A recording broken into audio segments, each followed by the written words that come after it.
Jemaat yang terkasih, Shalom. Tuhanku Gembala yang baik. Kalimat ini sangat luar biasa. Daud memperkenalkan pada metafora Tuhan yang sangat intim. Di banyak bagian Alkitab kita mendengarkan bahwa Tuhan sebagai Raja pembebas, bahwa Tuhan sebagai batu karang, benteng yang kuat, perisai yang kuat. Tetapi dalam Mazmur 23, Daud memperkenalkan Tuhan yang hidup dengan domba-dombanya dan mengetahui segala sesuatu tentang domba-dombanya ini. Ini adalah gambaran tentang keintiman. Tuhan bukan hanya seorang raja yang agung, tetapi juga dia seorang sahabat yang dekat dengan domba-dombanya. Dan itu bukan sembarang gembala. Dia adalah gembala yang benar-benar hadir dalam seluruh perjumpaan kita sebagai umat manusia. Dalam seluruh perikop kita hari ini, kita ingin menggambarkan bahwa siapa itu Tuhan dalam kehidupan kita sekalian. Gembala seperti apa yang sedang dibangun oleh Daud untuk memahami Tuhan itu dalam metafor sebagai seorang gembala. Bapak Mama, rasa-rasanya kita pernah ada dalam keadaan gembala. Setidaknya kita pernah mengembalakan kambing domba kita. Kita tahu kapan kita harus membawanya ke rumah. Kalau di musim hujan, tidak mungkin kita tinggalkan domba-domba kita atau kambing-kambing kita ada di bawah curahan hujan. Pasti dia akan demam, kemudian dia mati. Pasti kalau kita menjadi seorang gembala, kita akan membawa domba-domba itu ke dalam rumah kita. Kita akan memberikan dia makanan dan minuman yang tentu baik. Tidak mungkin kita memberikan air yang kotor untuk dia minum. Pasti air terbaik yang kita ingin berikan kepada domba-domba kita. Ketika ia ada dalam bahaya, tentu kita tidak membiarkan seekor domba atau kambing kita jatuh ke dalam jurang. Pasti kita akan memperhatikan bagaimana kita harus mengambilnya kembali. Ada begitu banyak cerita dalam Alkitab bagaimana Allah digambarkan sebagai gembala di dalam seluruh kehidupan kita sebagai umat manusia. Bapak, Ibu, dan saudara yang terkasih dalam Kristus, siapakah gembala itu bagi kehidupan kita? Yang pertama, Tuhan adalah gembalaku, takkan kekurangan aku. Gembala yang baik akan menyediakan persediaan yang terbaik. Perwujudan Allah dalam kehidupan kita ingin mengatakan bahwa tidak ada Allah lain yang dapat menggantikan Allah kita untuk memberikan berkat bagi domba-domba. Catatan ini penting Bapak Ibu, untuk kita tidak mencari versi gembala apa yang menurut kita atau apa yang maunya kita. Dalam Yohanes, nas petunjuk hidup baru digambarkan bahwa di sekitar kita ini ada gembala-gembala palsu yang hadir. Seolah-olah ia datang untuk memenuhi kebutuhan kita. Tetapi rasa-rasanya itu hanya dipenuhi dalam kepalsuan saja. Kita pikir ketika kita jalan di jalannya Tuhan yang begitu berat ini, justru bukan membuat kita semakin menyadari akan kehadirannya Tuhan. Tetapi bisa saja kita meragukan akan kehadirannya karena beratnya perjalanan kehidupan ini. Karena sejatinya gembala yang baik itu, kalau kita memahami, ingin membawa kita bahwa kita tidak pernah akan kekurangan penyertaan Tuhan dalam hidup kita. Meskipun di tengah-tengah jalan Kita ingin dibawa raju oleh kenyataan. Kenyataan ingin membawa kita kepada kesenangannya sendiri. Tenang saja, daripada kau tunggu Tuhan punya kehendak lama, paling gampang sudah pencuri dan korupsi. Daripada kau tunggu ini prosedur yang lama, jalan pintas sudah. Dan kita pikir itu adalah Allah menyediakan bagi kita. Walaupun dapat dari hasil yang memuaskan, begitu maksudnya. Padahal sebenarnya kita tidak melihat bahwa Allah sebenarnya yang melengkapi semua kekurangan-kekurangan kita. Bukan saja soal makan dan minum, tetapi soal diri kita, keterampilan kita, kehidupan kita, batin kita, hal-hal diri kita yang tak terpuaskan. Semuanya dilengkapi oleh Allah dalam kehidupan ini.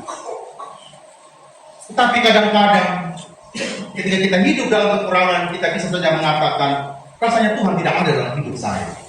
Sia-sia saya punya peribadahan kepada Allah. Lebih baik saya memilih jalan saya sendiri.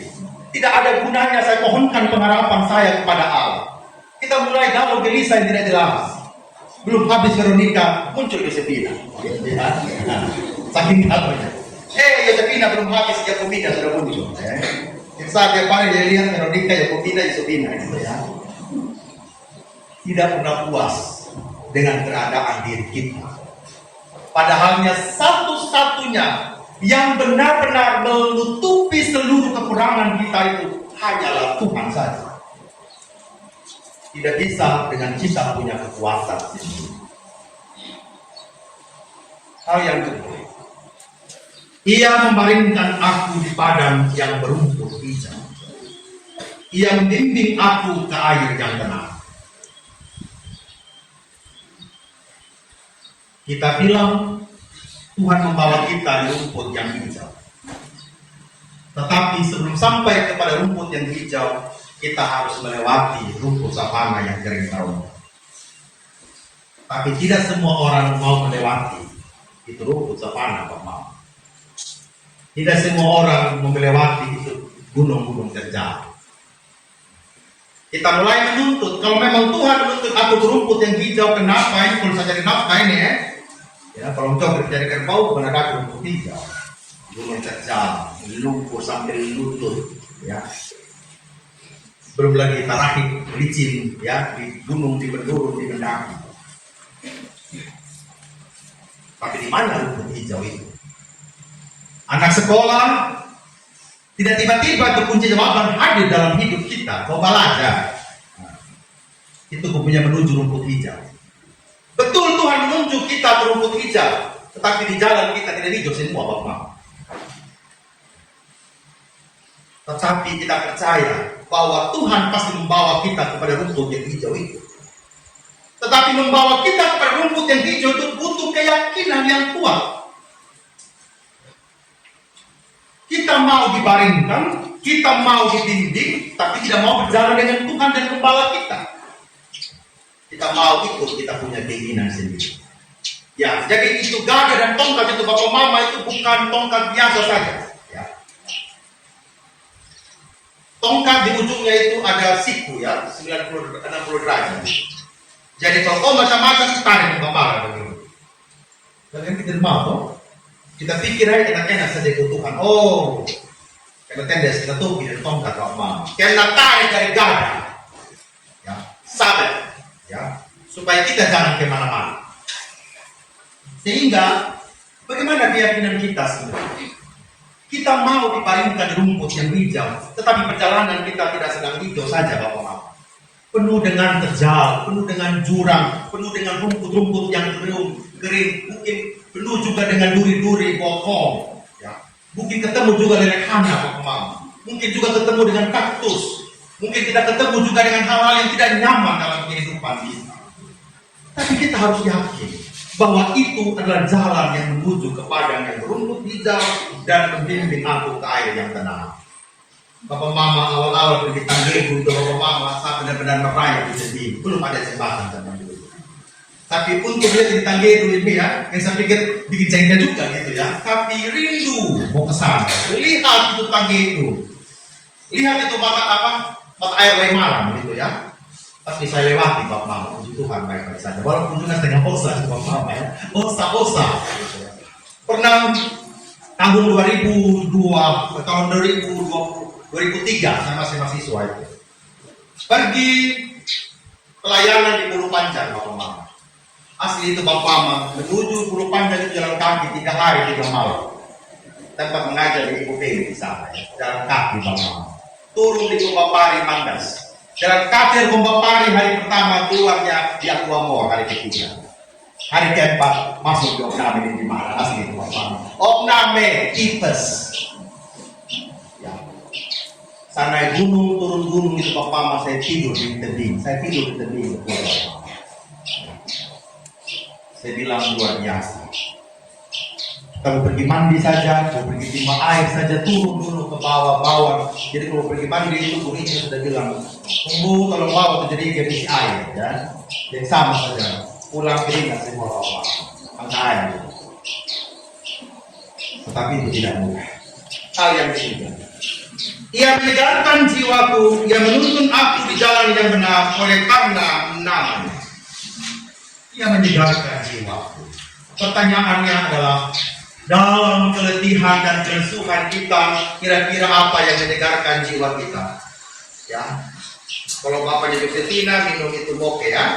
Aku sudah, dia bilang sudah itu ada yang cocok, minum apa dia bilang ya. Nah itu sudah itu. Minum moke dulu, baru segar jiwa. Makan obat dulu kok, nah itu baru segar jiwa. Orang nanti ini bapak sudah keluar, saya pakai beri dulu pakai satu batang obat. Itu menyegarkan jiwa. Kalau tidak. Ya, kita jadi duduk saja Pak Mama. Yang menyegarkan jiwa kita ini benar-benar Tuhan atau hiburan yang ada di dunia ini. Yang suntuk main game. Suntuk di main game, yang lain. Cari lagi. Tidak ada kesegaran jiwa yang benar-benar final Pak Mama. Kita adalah manusia yang suka mencari kesenangan yang kita pikir itu bisa menyelesaikan pergolakan dalam batin kita, Bapak. Kita mencari pelarian yang kita pikir menyelesaikan masalah dalam batin kita, Bapak. Tanpa kering-kerontang pada saat. Kita pikir pergi pantai bisa depresi. Pulang dari pantai, kira-kira siapa yang tidak mengomel sampai rumah, Bapak? Saya tanya ya. Sedikit pantai semangat, ibu healing Pak Pendeta biar tidak hilang. Oke. Pulang baju tak lepas. Pulang suami ini kalau masak kalau mama kalau bapak ini masak cuma goreng telur. Tetapi yang kotor apa bapak? Satu dapur, tabungkan semua ya. Nah. Pulang mengamuk di rumah. Jadi tidak ada kesegaran ya. Sudah ada, dimakan di kecoa saja ya. Mama dia masak ya. Pulang marah-marah, rekening buat pulang gitu kan. Marah-marah lagi. Tidak ada masalah. Tetapi kita adalah manusia yang suka mencari hal-hal yang senang di luar sana. Kita pikir menyelesaikan, kita punya kekeringan dalam batin. Padahalnya tidak. Sekalipun aku berjalan dalam lembah kekelaman, aku tidak takut bahaya. Sebab engkau besertaku, gadamu dan tongkatmu, itulah yang menghibur aku. Bapak Mama, apa yang sedang kita rasakan hari ini? Apakah kita semua sedang ada dalam lembah kekelaman? Ada saat-saatnya dalam hidup ketika kita berada di dalam lembah kekelaman, kita mengembara dengan penderitaan. Ada saatnya kita ada di padang yang rumput hijau. Jika gembala kita baik, dia pasti akan menuntun dan menjaga kita. Meskipun ada di lembah kekelaman. Allah yang tidak pernah meninggalkan kita semua. Jangan pernah membenci lembah kekelaman yang kita alami dalam hidup. Gembala kita ada di sana untuk membuat kita lebih baik. Dari tempat yang tidak baik itu, dari lembah yang penuh luka itu, dari lembah yang penuh dengan serigala, penuh dengan musuh-musuh yang akan mencobai dan menghancurkan kita. ingin menghancurkan karir kita, ingin menghancurkan usaha kita, ingin menghancurkan identitas kita, ingin menghancurkan masa depan kita. Di sana Allah ada untuk mengembalakan kita semua. Jangan pernah membenci lembah kekelaman yang kita rasakan. Kita sedang menghadapi kepahitan-kepahitan dalam hidup. Kita sedang menghadapi hal-hal yang tidak mengenakan dalam seluruh perjalanan kita. Ingatlah, Tuhan kita ada di sana untuk menuntun kita di dalam lembah kekelaman. Hal yang berikut, Allah menyediakan hidangan bagiku. Di hadapan lawanku, Engkau mengurapi kepalaku dengan minyak, pialaku penuh berlimpah. Allah tidak bekerja saja di depan kawan-kawan kita.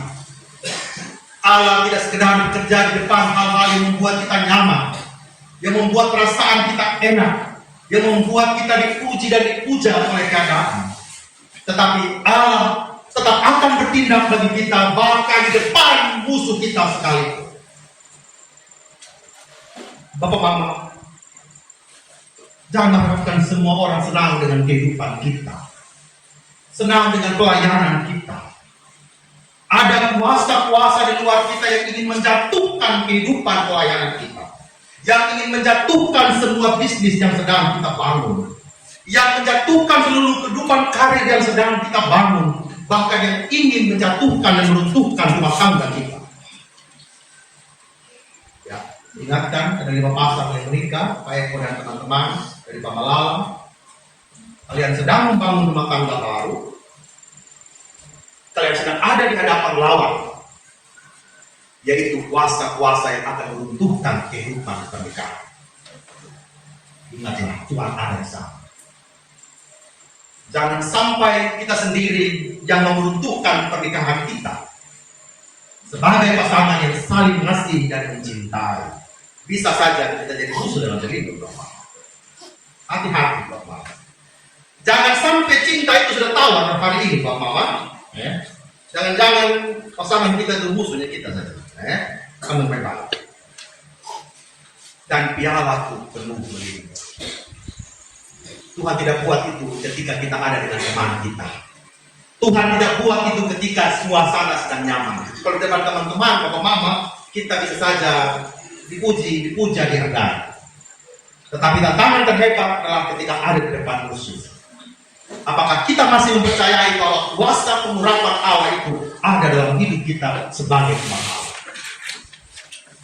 Jangan sampai terkecoh oleh seluruh kenyataan-kenyataan dunia ini yang akan menjauhkan kita dari kuasa Allah. Kita harus meyakini, sebesar apapun musuh, sebesar apapun tantangan yang datang dalam hidup kita, pialaku penuh melimpah. Amin, Bapak. Harus amin. Sekalipun di tengah krisis kehidupan kita hari ini segala macam efisiensi, kita percaya berkat Tuhan penuh pialanya di berupa air. Amin. Harus yakini itu, Bapak Mama. Sehingga tidak membuat kita pesimis dengan hidup ini dan mengatakan sudah Pak Pendeta, kita tidak buat apa-apa lagi, kita pasif saja sebuah penganggaran begini. Betul, Bapak Mama, semua orang susah hari ini, tidak ada susah. Bahkan gereja ini juga dibangun dalam kesusahan, Bapak Mama. Betul tidak? Nenek moyang kita tidak semua juga sedang melimpah, tetapi hati mereka yang penuh dengan pengurapan Allah. Jemaat Pembara itu harus yakin itu. Jangan pesimis memandang masa depan yang ada di sini. Kita tidak ada kebun, kita tidak ada sawah, apalagi emas di maka BP itu tidak ada kita. Tapi kita punya hati yang emas untuk melayani. Amin. Harus kita yakini. Tuhan yang memenuhi piala kita dengan terang pengurapannya. Kebajikan dan kemurahan belaka akan mengikuti aku seumur hidup. Dan aku akan diam dalam rumah Tuhan sepanjang masa. Mau di lembah, mau di air yang tenang, mau di depan yang musuh airnya yang tenang, menyimpulkan apa arti seorang umat.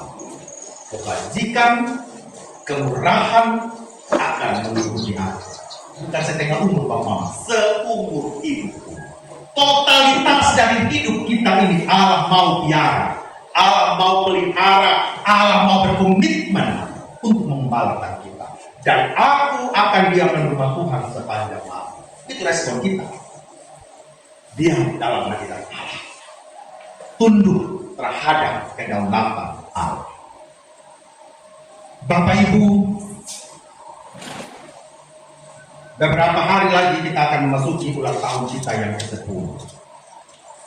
Panitia mulai berapat hari ini untuk menentukan personil-personil panitia untuk menolong dalam proses ulang tahun kita.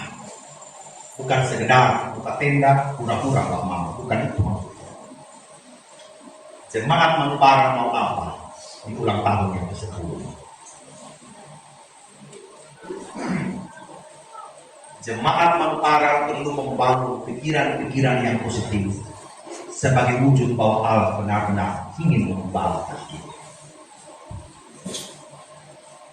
Kita mau apakan fasilitas isi kita gereja ini? Kita mau mengapakan generasi-generasi Manupara yang sudah menyanyi tadi? Kita mau apakan mereka? Kita harus membuat keputusan-keputusan penting yang strategis untuk jemaat Manupara ini, Pak Mas. Tapi saya dengar juga, kita membuat begini begitu, Pak Pendeta pergi jadi ketua jadi sekjen, jangan pengaruh dari itu. Tetap ada terjadi gembala Manupara. Bisa saya tekankan di depan mimbar Pak Mama, kalau ada yang dengar Pak Pendeta mencalon ketum sekum, biarlah proses itu berjalan. Saya ditagih tahun lalu, 10 tahun lalu, bukan Pak Mama tadi sudah jadi ketum, sangat tidak Pak Mama. Tetapi kalau Tuhan pun memanggil saya di sana, bukan berarti saya tinggalkan jemaat Manupara ini. Saya tetap menjadi seorang gembala yang digembalakan oleh gembala aku yang itu. Pertanyaan saja adalah bagaimana komitmen kita terhadap gereja ini? Saya hadir sebagai seorang gembala di sini. Pertanyaannya adalah, Bapak Mama mau hadir nggak sebagai domba? Itu tidak salah, ya kan?